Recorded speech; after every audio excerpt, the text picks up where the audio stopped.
Diagnosticado em 2007 pelo médico do seu trabalho, Ronaldo descobriu que sofria de depressão e síndrome do pânico após passar mal em seu antigo emprego. Eu passei mal por 2 anos sem saber o que era. A identificação dos distúrbios não foi rápida. Ronaldo passou por diversos médicos até descobrir a raiz de seus problemas. Eu tive alguns ataques de pânico, só que eu não sabia que era ataque de pânico.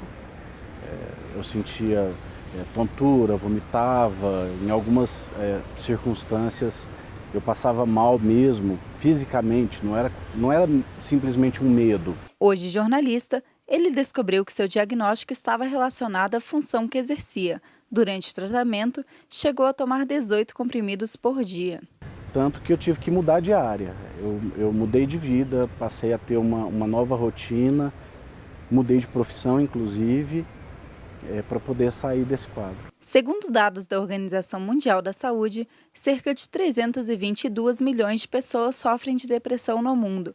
No Brasil, o país com mais casos na América Latina, são cerca de 12 milhões. A Associação Brasileira de Psiquiatria lançou em 2011 a campanha Sociedade contra o Preconceito.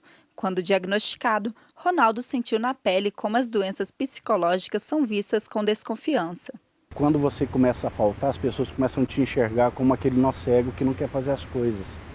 Não é um braço quebrado que você está vendo um gesso, não é uma gripe que você está vendo a pessoa tossindo.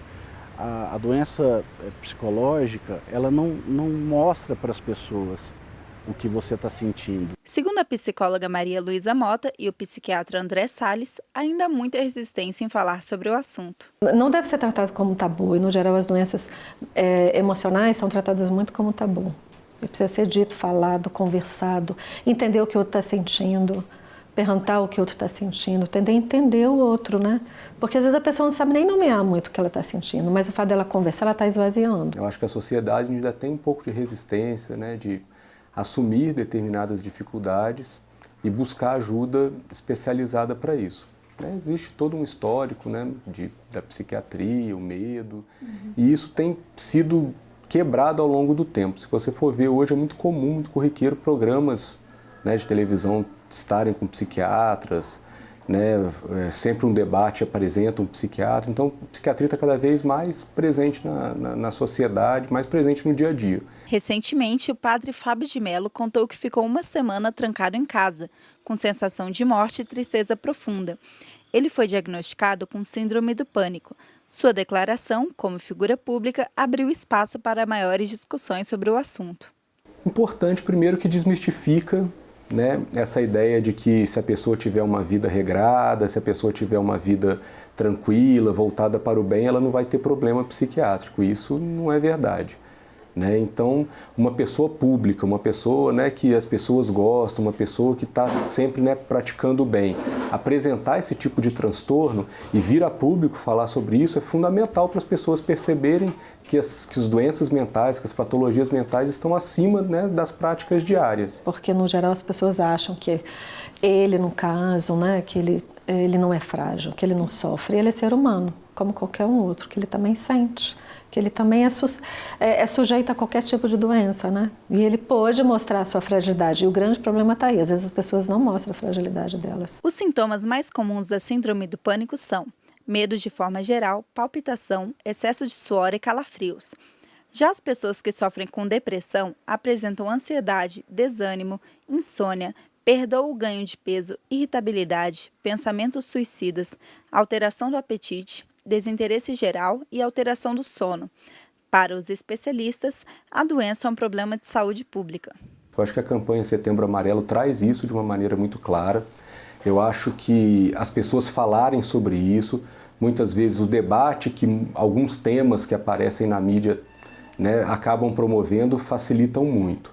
Claro que a gente tem que ter formas corretas de abordar a situação. Os quadros principais de suicídio, né, eles 95%, 99% tem um transtorno psiquiátrico envolvido.